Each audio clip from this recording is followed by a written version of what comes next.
We started off actually in this garden. We were doing some gardening, so there was a bit of rubbish everywhere.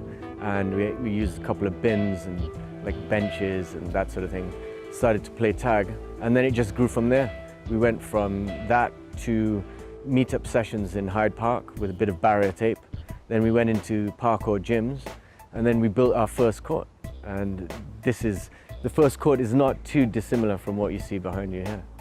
Each team has up to 4 players, and each chase is 20 seconds long and has 1 chaser and 1 evader. And it works like a kind of winner stays on. So whoever wins stays on as the evader, and you get 1 point for each evasion that you make. The skills that you learn from parkour do set you up, especially as the court is developed. This court's got a little bit more complicated, but generally anybody can do it. We have a guy who has a background from soccer. There's another guy who is a rugby scrum half. Their skill level at juking is amazing. And that just being able to throw off your opponent really just gives you those few seconds. So when you can get away, you don't need to negotiate the obstacles quite as well as a parkour athlete. And with the design, it looks like it's just randomly placed obstacles, but actually there's a lot of thought that goes into it, because some areas are easier to hide behind than others. Some areas you get caught very quickly. So there's a lot of sort of fine-tuning and testing and things like that go into it.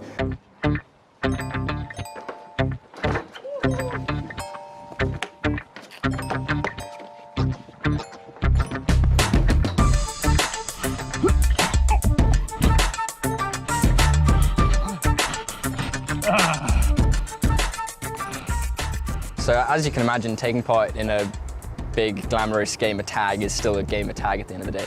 So it was a lot of fun, but then there was a lot of pressure and a lot of publicity around it, which kind of increased the pressure on that.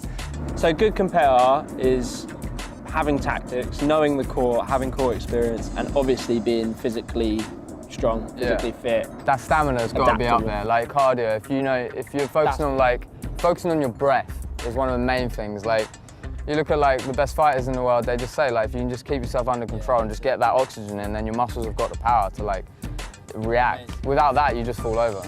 The main thing is training yourself not to react how you would react normally, because that's just run as quickly as you can, fight or flight. You got to take a step back and relax and think, what do I need to do in this situation to get me out of it, not just run. Yeah, I think the best part of this whole journey has been that it's just such a fun project to be involved in.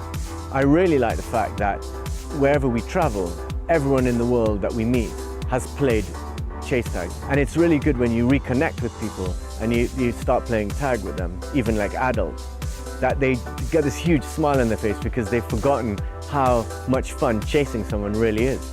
And in 2018, we want to have the first global league where we have a qualifier, maybe in America, in Europe, and in Asia, and then we have a grand final. And I think we've been talking to some really interesting sponsors, and I think that that's now quite a realistic possibility for us. We just need to see how we can move forward with that and then plan for 2018, which is looking good.